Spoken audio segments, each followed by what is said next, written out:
बिस्मिल्लाहिर्रहमानिर्रहीम। अस्सलाम वालेकुम प्यारी viewers, welcome to tips and tricks. आज की वीडियो में संतरों के छिलकों का ज़बरदस्त इस्तेमाल शेयर करूंगी। सनी प्लास सिर्फ जख्म पे लगाने के लिए इस्तेमाल में नहीं आता, बल्कि इसका एक बहुत ही ज़बरदस्त तरीका इस्तेमाल आपको एक साथ शेयर करूंगी। जैसा कि नए चावलों का सीजन है, तो चावलों को स्टोर करने के 4 से 5 ऐसे ज़बरदस्त तरीके शेयर करूंगी कि आपके चावलों में 2 साल तक बिल्कुल भी कोई कीड़ा मकोड़ा नहीं आएगा। खुश्क आटे के अंदर बर्तन धोने वाला साबुन डालने से क्या फायदा होगा। टूटे हुए प्लास्टिक के बर्तन जोड़ने का बहुत ही जबरदस्त तरीका शेयर करूंगी। इन टिप्स के साथ साथ बहुत ही जबरदस्त किस्म की टिप्स आज की वीडियो में है, तो वीडियो को अगर आप फुल वॉच करते हैं तो बहुत कुछ आपको सीखने को मिलेगा। चलते हैं आज की जबरदस्त टिप्स की तरफ। इस तरह के डिस्पोजेबल बर्तन हमारे घरों में आते हैं और कोल्ड ड्रिंक के ऊपर जो ढक्कन होते हैं उनके साथ हम बहुत ही जबरदस्त किस्म का एक ऑर्गेनाइजर तैयार करेंगे। तो आपने क्या करना है कि इन ढक्कनों को आपने डबल साइडेड टेप के साथ या किसी ग्लू के साथ इस ढक्कन के ऊपर चिपका लेना है।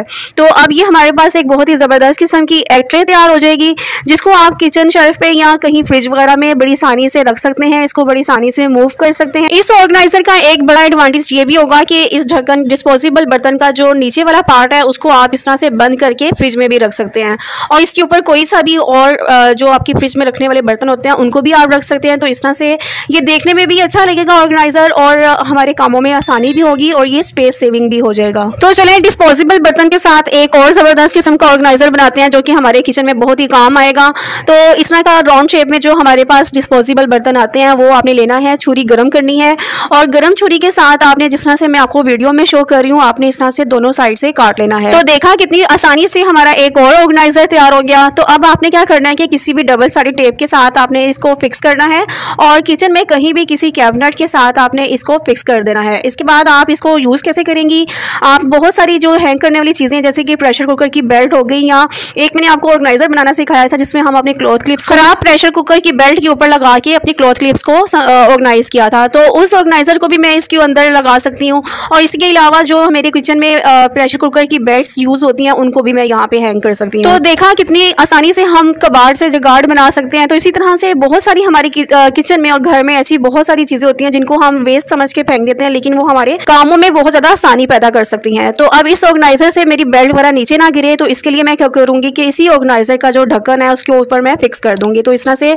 जितनी मर्जी मैं चाहे बेल्ट वगैरह इसके ऊपर लगा लूँ वो गिरेंगी नहीं। मेरी नेक्स्ट टिप भी बहुत ही यूजफुल है, वो ये कि आप अक्सर देखा होगा कि जब कील को किसी दीवार या कहीं भी ठोक रहे होते हैं तो क्या होता है कि कील को हम हाथ में पकड़ के ठोकते हैं। तो इससे क्या होता है कि हमारे हाथ पे अक्सर जो है ना हथौड़ी लग जाती है। तो ये काम ना हो तो इसके लिए आपने क्या करना है कि कील को हाथ पे नहीं पकड़ना, बल्कि इस तरह से प्लास के अंदर फिक्स करना है, और जहां भी दीवार पे या कहीं भी आपने कील लगाना है तो इस तरीके से आप कहीं पे भी हथौड़ी के साथ कील को लगा सकते हैं। तो एक और जबरदस्त किस्म की यूजफुल टिप आपको बताऊंगी। अगर आपके पास हथौड़ी नहीं है तो कॉम तो हर घर में होती है, तो आपने क्या करना है कि इस तरीके से आपने कंघे के अंदर जो है ना कील को फिक्स करना है, और जहां पे भी आपने कील को लगाना हो उसके आप हथौड़ी की मदद से लगा सकते हैं। इस तरह के चिली सॉस या सोया सॉस या सिरका वगैरह की बोटल्स हमारे घर में आती हैं, और जब खाली हो जाती है हम इनको वेस्ट समझ के फेंक देते हैं, जबकि हम इनका बहुत ही अपने फायदे के लिए इस्तेमाल कर सकते हैं। जैसा कि इसी तरह की बोतल मेरी खाली हो गई थी तो मैंने इसके अंदर ऑयल डाल लिया। ऑयल इस बोतल के अंदर डालने के मुझे बहुत ज़्यादा फायदे मिले, जैसा कि इस बोतल में से ऑयल जब मैंने अपने तवे वगैरह के ऊपर या किसी चीज़ के ऊपर डालती हूँ तो एक तो ये गिरता नहीं है। जैसा कि आम बर्तन में जब हम डालते हैं ऑयल तो जिस भी स्पून के साथ या किसी बर्तन के साथ ऑयल डालने की कोशिश कर रहे होते हैं तो वो ऑयल जो है वो गिरता है। तो इस बोतल की वजह से गिरेगा नहीं ऑयल, देखने में भी अच्छा लगेगा, और एग्जैक्टली मुझे क्वांटिटी का भी पता चल जाएगा कि मैंने कितना ऑयल डालना है। कोई सा भी ब्रांड का टी बैग ले लें, उसके अंदर छोटे छोटे से फॉक की मदद से सुराख कर दें। अब इन टी बैग्स को आपने क्या करना है कि आपकी जो फ्रिज है, फ्रिज में कहीं पे भी साइड पे आपने इन टी बैग्स को लगा देना है। इससे ये होगा कि जो फ्रूट्स होते हैं, वेजिटेबल्स होती है हमारी फ्रिज के अंदर, और उनकी स्मेल दूध में से आना शुरू हो जाती है, तो ये प्रॉब्लम आपकी सॉल्व हो जाएगी इन टी बैग्स की मदद से।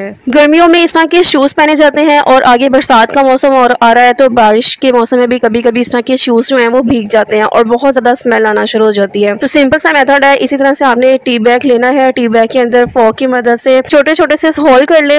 अब इन टी बैग्स को आपने अपने शूज के अंदर रख देना है। एक टी बैग को एक शूज के अंदर, इसी तरह से दूसरे एक और टी बैग ले लें और दूसरे शू के अंदर रख देना है। इस तरह से ये होगा कि आपकी शूज में से अगर स्मेल आती है तो ये प्रॉब्लम बिल्कुल सॉल्व हो जाएगी। ये tea bags one time use के लिए नहीं होंगे, बल्कि आप 20 to 25 डेज तक आप इन्हीं टी बैग्स को यूज कर सकती हैं। मीन्स कि जब आप शूज उतारें इन टी बैग्स को रख दें, और जब आप पहने तो इन टी बैग्स को आप संभाल के रख लें। अगेन जब आप शूज उतारें तो इन्हीं टी बैग्स को जो आपने पहले यूज किए होंगे वो वो 20 to 25 डेज तक आप इसी तरह से यूज़ कर सकती हैं और आपकी जो स्मेल शूज़ में से आती है ये प्रॉब्लम बिल्कुल आपकी सॉल्व हो जाएगी। क्या आपने कभी आटे के अंदर साबुन को ग्रेट करके डाला है? अगर नहीं डाला तो आज की वीडियो देखने के बाद हर औरत जो है वो ये काम जरूर करेगी। तो क्या होता है कि इस तरह के सिल्वर के बर्तन बहुत ज्यादा यूज करने की वजह से काले पड़ जाते हैं। तो इनको शाइन लाने के लिए एक बर्तन के अंदर जिसको आपने धोना है, चाहे उसी के अंदर आपने साबुन लेना है। ये मेरा साबुन जो है वो लेमन वाला है, तो आपने भी कोशिश करें लेमन वाला साबुन लें। अगर लेमन वाला साबुन नहीं है तो आप इसमें बाद में लेमन को ऐड कर सकती हैं। तो आपने क्या करना है कि साबुन को उसी बर्तन के अंदर या किसी भी बाउल वगैरह के अंदर आपने इस तरह से साबुन को ग्रेटर की मदद से ग्रेट कर लें। अब इसमें आधा चम्मच आपने मीठा सोडा डालना है जो कि आम हमारे खानों में भी इस्तेमाल होता है, और आधा चम्मच आटा शामिल कर दें। अब इसको अच्छे तरीके से मिक्स कर लें। इस पॉइंट पे अगर आपका साबुन जो है वो लेमन वाला नहीं है तो आधा लेमन भी इसमें निचोड़ लें।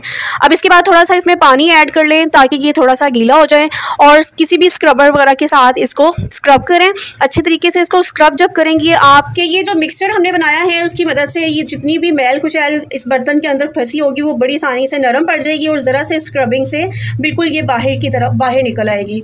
तो मीठा सोडा जो है वो बहुत ज़्यादा इफेक्टिव होता है कहीं से भी मैल कुचैल को ख़त्म करने के लिए, बैक्टीरिया को ख़त्म करने के लिए। इसी तरह से लेमन जो है वो ज़िद्दी से ज़िद्दी मैल को नरम कर देता है, और आटा और साबुन हेल्प करेंगे बिल्कुल इसको बर्तन को शाइन लाने के लिए और इसको साफ़ करने के लिए।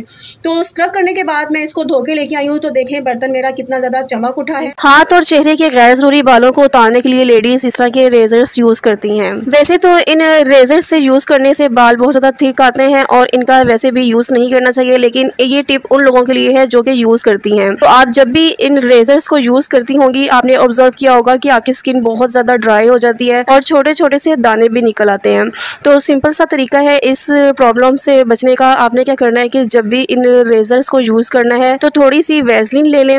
अगर वैसलीन नहीं है तो कोई सा भी मॉइस्चराइजिंग लोशन जो आप यूज़ करती हैं वो ले लें, और जहाँ से भी आपने बाल उतारने हैं हाथ या पाँव से या चेहरे से, तो वहाँ पे आपने वैसलीन या लोशन को अप्लाई करना है। उसके बाद आपने अपने बाल इस रेजर्स के साथ उतारने हैं। तो इससे ये होगा ना तो आपकी स्किन ड्राई होगी ना ही दाने बनेंगे, और स्किन भी मॉइस्चराइज रहेगी, नरम और मुलायम रहेगी। अक्सर इस तरह के प्लास्टिक के बर्तन हमारे एक साइड से टूट जाते हैं, बाकी पूरा बर्तन बिल्कुल सही होता है, लेकिन एक साइड से जिस तरह से ये मेरा बाउल जो है एक साइड से टूट चुका है, तो इसको हम बड़ी ही आसानी से घर में बहुत ही लो कॉस्ट पे जोड़ सकते हैं। तो इसके लिए आपने क्या करना है कि एल्फी लेनी है। ये एल्फी जो है आम मार्केट में इजीली अवेलेबल होती है। एल्फी के साथ आपने इसको अच्छी तरीके से जोड़ लेना है। अब इसके ऊपर हम क्या करेंगे कि एक इनू का साशे लेंगे और इनू को इसके जहाँ पे एल्फी अप्लाई की है उसके ऊपर छिड़क देंगे। खाली एल्फी से अगर हम जोड़ेंगे इस बर्तन को तो कुछ अरसे बाद जो है ये दोबारा टूट जाएगा। तो लंबे अरसे तक इस बर्तन को यूज़ करने के लिए, इस काबिल बनाने के लिए कि ये दोबारा रीयूज़ इसको हम कर सकें, तो इनू का हमने यूज़ किया है। इनू को अच्छी तरीके से इसके किसी भी चीज़ के साथ सेट कर दें अच्छी तरीके से। जब इसके ऊपर इनू जो है वो सेट हो जाएगा तो एक और आपने कोटिंग करनी है एल्फी की, ताकि ये बर्तन जो है बहुत अच्छे तरीके से जुड़ जाए। अच्छे से एक दफ़ा दोबारा से आपने इसकी अप्लाई करना है एल्फी को, और इसको 10-15 मिनट के लिए छोड़ देना है ड्राई होने के लिए। बहुत ही जल्दी से ये ड्राई हो जाएगी। तो इस तरीके से अगर आप इस किसी भी प्लास्टिक के बर्तन को जोड़ते हैं तो ये बर्तन जो है बहुत मजबूती से जुड़ जाएगा और बहुत लंबे अरसे तक आप इसको दोबारा से यूज़ कर सकते हैं। वीडियो को फुल वॉच कीजिएगा, मैं आपको लाइव इसको दिखाऊंगी कि ये बर्तन कितनी मजबूती से जुड़ चुका है। इसी तरह से एक और मेरा बर्तन जो है वो टूट चुका था, बाकी बिल्कुल जो है बर्तन ठीक था, लेकिन एक साइड से ये बर्तन जो है टूट गया था। इसके ऊपर भी मैंने एल्फी अप्लाई की एक दफ़ा, और उसके ऊपर इनू को अच्छे तरीके से अप्लाई कर दिया और इसको अच्छे तरीके से मैंने सेट कर दिया, और दोबारा इसके ऊपर मैंने एल्फी अप्लाई कर दी। तो आप देखेंगे कि ये बर्तन जो है इस तरीके से जोड़े हुए बहुत मजबूती से जुड़ जाएंगे। आगे चल के मैं आपको लाइव इसका रिजल्ट भी दिखाऊंगी। उससे पहले अगर आपको कोई भी टिप पसंद आई है तो प्लीज़ वीडियो को लाइक ज़रूर कीजिएगा, और अगर न्यू है तो चैनल को सब्सक्राइब भी कीजिएगा। आपको कौन सी टिप ज़्यादा पसंद आई कमेंट बॉक्स में ज़रूर बताइएगा। दोनों बर्तनों को मैंने 1 घंटे के लिए छोड़ दिया, तो आप देख सकते हैं कि ये दोनों बर्तन जो हैं मेरे बहुत अच्छे तरीके से जुड़ चुके हैं। अब आपको मैं पहले ये वाला बर्तन दिखाऊंगी, तो आप देख सकते हैं कि ये अंदर से भी कितने अच्छे तरीके से जुड़ चुका है और ये बाहर से भी बहुत अच्छे तरीके से जुड़ चुका है। इसमें मैं आपको पानी भी डाल के दिखाऊंगी कि बिल्कुल भी लीकेज नहीं है। उससे पहले मैं आपको दूसरा बर्तन दिखाती हूँ कि वो भी कितने अच्छे तरीके से जुड़ चुका है। तो आप वीडियो में देख सकते हैं कि इन्होंने एल्फी के साथ बहुत अच्छे तरीके से इसको जोड़ दिया है और बिल्कुल भी इसके अंदर से लीकेज बिल्कुल भी नहीं है। मैं आपको इसमें पानी भी डाल के दिखाऊंगी और आप देख पाएंगे कि इसकी लीकेज जो है वो बिल्कुल ज़ीरो है। इस तरह से जोड़े हुए बर्तन आप किचन में यूज़ करना चाहें तो कर सकती हैं, अदरवाइज इनके और भी बहुत सारे यूजेस हैं, जैसा कि आप इन बर्तनों को गार्डनिंग वगैरह के लिए भी यूज़ कर सकती हैं। वीडियो में देख सकते हैं कि पानी बिल्कुल भी लीक नहीं हो रहा, डेट्स में इनके बर्तन बहुत अच्छे तरीके से जुड़ चुका है। चावल बहुत ही सेंसिटिव सा अनाज होता है, क्योंकि अगर कीड़ा लग जाए चावलों को तो ना तो इसको हम धो सकते हैं और ना ही चावलों को हम धूप लगवा सकते हैं। इन दोनों तरीकों से चावल बिल्कुल खराब हो सकते हैं। तो चावलों को कीड़ा लगने से बचाने के लिए पहला तरीका ये है कि आप चावलों के अंदर लौंग डाल दें थोड़े थोड़े फासले पर, और बिल्कुल इस तरह से कि बिल्कुल एक लेयर के अंदर कुछ लौंग डाल दें, कुछ सेंटर में और कुछ ऊपर। तो इस तरीके से चावलों को कीड़ा बिल्कुल भी नहीं लगेगा। चावलों को सुंडी और सुसरी से बचाने के लिए दूसरा तरीका ये है कि इस तरह से तेजपात ले लें और बिल्कुल एक सेंटर में रख दें, एक नीचे वाली लेयर में रख दें और एक ऊपर रख दें। तो इस तरह से भी चावल सुसरी और सुंडी से बच जाएंगे। चावलों को सुंडी और सुसरी से बचाने के लिए तीसरा तरीका ये है कि नीम के पत्ते ले लें और कुछ पत्ते नीचे वाली लेयर में, कुछ सेंटर में और कुछ ऊपर वाली लेयर में रख दें। तो इस तरीके से भी चावल सुसरी और सुंडी से बच जाएंगे। चावलों को सुंडी और सुसरी से बचाने के लिए चौथा तरीका ये है कि माचिस की स्टिक्स ले लें जिसके ऊपर मसाला लगा हो।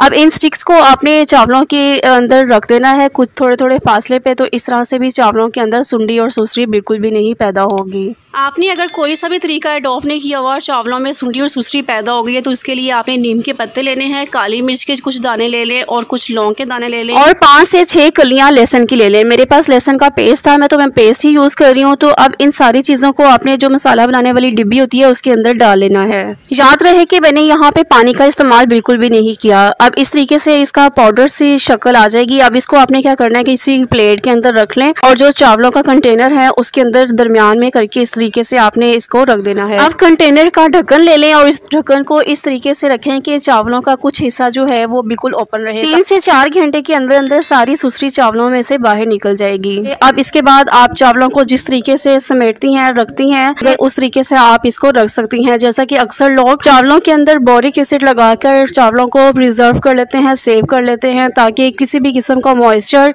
या कोई भी मजीद सुसरी या सुंडी ना पैदा हो। बोरिक एसिड पाउडर लगाने के बाद भी चावलों को किसी एयरटाइट बंद जार में रखें ताकि एक बाहर से नमी हवा की अंदर चावलों में ना जा सके। अगर नमी जाएगी तो चावलों को कीड़ा लगने का खतरा ज्यादा हो जाता है। इन तमाम टिप्स के ऊपर अगर आप अमल करेंगी तो चावल आपके 2 साल तक बिल्कुल खराब नहीं होंगे। आप 2 साल तक चावलों को इस तरीके से सेव कर सकती हैं। चावलों के अंदर कीड़ा लग जाता है, अगर हमने कोई भी ऐसी प्रिकॉशंस ना अडॉप्ट की हों, जैसे कि चावलों के अंदर लौंग या कुछ भी ऐसा दालचीनी वगैरह ना डाली हो, तो चावलों में कीड़ा लग जाता है। तो इन कीड़ों को भगाने के लिए अब आपने क्या करना है कि बिल्कुल चावलों के सेंटर में एक बाउल रख लें। अब इस बाउल के अंदर आपने पत्ती डालनी है जो कि हम अपनी चाय वगैरह में यूज करते हैं। किसी भी ब्रांड की आप पत्ती यूज कर सकते हैं। पत्ती की खुशबू बहुत ज्यादा शार्प होती है और कीड़े मकोड़ों को भगाने में हेल्पफुल होती है। दूसरे नंबर पे आपने काफूर की टिक्की लेनी है। इसको अच्छी तरीके से आपने इसका बारीक सा पाउडर बना लेना है। इस पाउडर को आपने इस पत्ती के अंदर डाल देना है। दोनों चीजों को अच्छी तरीके से मिक्स कर दें और इस बाउल के अंदर ऊपर आप ढक्कन लगा दें। 1 घंटे तक अगर आप इस बाउल के ऊपर ढक्कन लगाए रखेंगी तो चाय की पत्ती और काफूर का जो हमने पाउडर डाला था वो बिल्कुल उसका असर हो जाएगा और कीड़े मकोड़े बाहर निकलना शुरू हो जाएंगे। अब आपने 1 घंटे के बाद जो ढक्कन है उसको थोड़ा सा हटा दें, हटा के इसके ऊपर रख दें। तो ये होगा कि उनको कीड़े मकोड़ों को रास्ता मिल जाएगा बाहर निकलने का। तो इस तरीके से जितने भी कीड़े मकोड़े होंगे चावलों में से वो निकल जाएंगे। सनी प्लास सिर्फ जख्मों के ऊपर लगाने के काम नहीं आता, बल्कि ये हमारे और बहुत सारे कामों में हेल्प कर सकता है। तो जैसे कि आज की वीडियो में मैं आपको एक टिप बताऊंगी, तो नेक्स्ट भी मैं आपको बताती रहूंगी, लेकिन आज की वीडियो में भी जो इसकी टिप है वो बहुत जबरदस्त है। तो इस तरह की ज्वेलरी जैसे कि इयररिंग को हम यूज करते हैं कानों में पहनने के लिए, तो ये काफी हैवी किस्म की होती हैं। तो अक्सर क्या होता है कि हमारे जो कान है ना वो लटक जाते हैं, जख्म हो जाते हैं उसमें। तो इसके लिए बहुत ही आसान टिप है, आपने सनी प्लास लेना है और इयररिंग जहाँ पे आपने कान के ऊपर पहनना है, कान की बैक साइड पे आपने सनी प्लास्ट को लगा लेना है। और उसके बाद जो है ना आपने जिस तरीके से मैं आपको वीडियो में शो कर कान की बैक साइड पे सनी प्लास्ट को लगा लेना है। और अब जब आप इयररिंग पहनेंगी तो स्टॉपर को फिक्स कर देंगी, तो आपका जो कान है वो बिल्कुल भी नीचे की तरफ लटकेगा नहीं और ना ही कोई जख्म बनेगा। तो है ना ये जबरदस्त किस्म के आइडियाज। अगर आपको ये टिप पसंद आ रही है तो प्लीज वीडियो को लाइक जरूर कीजिए और अगर चैनल पे न्यू है तो चैनल को सब्सक्राइब भी कर दे। बात ज्वेलरी की हो रही है तो चले मैं आपको एक और टिप बताती हूँ, वो ये कि जब भी भी आप ज्वेलरी को रखें तो इस तरह से एयर टाइट बैग के अंदर रखें और बिल्कुल सारी हवा निकाल के तो इस बैग को जो है एयर टाइट बंद कर दें। तो इस तरह से आपकी ज्वेलरी जो है वो काफी अरसे तक चलेगी और नमी की वजह से खराब नहीं होगी। जिसका सीजन है, हर घर में ऑरेंज आ रहे हैं, तो इनके छिलके जो है वो बहुत ही ज्यादा हमारे काम आ सकते हैं। जबकि हम इनको वेस्ट समझ के फेंक देते हैं, तो ये बहुत सारी रेमेडीज में भी इस्तेमाल होते हैं और हम अपने घर में बहुत सारी क्लीनिंग पर्पस के लिए भी इन छिलकों को यूज कर सकते हैं। तो आज मैं फिलहाल आपको एक बहुत ही जबरदस्त किस्म का एक क्लीनिंग लिक्विड बनाना सिखाऊंगी जो कि बहुत सारी हमारी चीजों के लिए की क्लीनिंग के लिए काम आएगा। और इसके साथ जो है इसका एक बहुत बड़ा फायदा ये भी होगा कि इसमें जिस चीज को भी इस लिक्विड के साथ साफ किया जाएगा उसमें बहुत अच्छी खुशबू भी आएगी। कमिंग वीडियोस में मैं इन छिलकों के साथ आपके साथ और बहुत सारी टिप्स भी शेयर करूंगी, रेमेडीज भी शेयर करूंगी। तो इसके लिए आपने क्या करना है, चैनल को सब्सक्राइब कर ले अभी से, ताकि मेरी नेक्स्ट नई आने वाली वीडियो आपको मिलती रहे। तो अब इन छिलकों को ऑरेंजेस के साथ से सेपरेट करना है। ऑरेंजेस आपने यूज कर लेने हैं, खा लेने हैं, और इन छिलकों को आपने क्या करना है कि बारीक बारीक जो है ना स्ट्रिप्स में काट लेना है। ये स्ट्रिप्स में मैं इसलिए काट रही हूँ कि जब हम इनको बोतल के अंदर डालेंगे तो ये आसानी से बोतल के अंदर चले जाएंगे। ऑरेंज के छिलकों के अंदर सिट्रिक एसिड पाया जाता है और सिट्रिक एसिड जो है उसमें क्लीनिंग प्रॉपर्टीज पाई जाती हैं जो कि बहुत ज्यादा हमारे जो क्लीनिंग पर्पस के लिए यूज की जाती है और इसका रिजल्ट जो है वो 100% रहता है। कैंची की मदद से छिलकों को मैंने बारीक जो है स्ट्रिप्स में काट लिया है और अब इनको मैंने बोतल के अंदर फिल कर लेना है। बोतल के अंदर फिल मैं इसलिए कर रही हूँ कि इनका यूज करना मेरे लिए आसान हो जाए। नेक्स्ट मैं इसमें 2 चीजें और डालूंगी जो कि इस छिलकों की जो क्लीनिंग प्रॉपर्टीज है इनको बिल्कुल बहुत ज्यादा इनहांस कर देगी। तो यहाँ पे मैंने सारे जो छिलके हैं उनको बॉटल्स के अंदर डाल लिया है। अब इस बॉटल के अंदर मैं मीठा सोडा, जिसको बेकिंग सोडा भी कहते हैं, हमारे खानों में भी इस्तेमाल होता है, वो शामिल करूंगी। मीठे सोडा या बेकिंग सोडा में बैक्टीरिया और जरासीम को खत्म करने की प्रॉपर्टी मौजूद होती है। तो इसमें 2 चम्मच मैंने मीठा सोडा डाला और इसके बाद मैंने 2 चम्मच इसमें कोई सा भी जो सर्फ आप यूज करते हैं वो शामिल कर लेना है। अब इसके अंदर मैंने पानी इतना शामिल करना है कि ये बोतल जो है वो भर जाए। इसको ढक्कन बंद करके अगर आप ज्यादा बेस्ट रिजल्ट चाह रही हैं तो थोड़ी देर के लिए रख दें, ताकि पानी के अंदर जो छिलकों के अंदर सिट्रिक एसिड मौजूद है वो पानी में शामिल हो जाए। उसके बाद आप इसको अपनी किचन में कहीं से भी चूल्हा या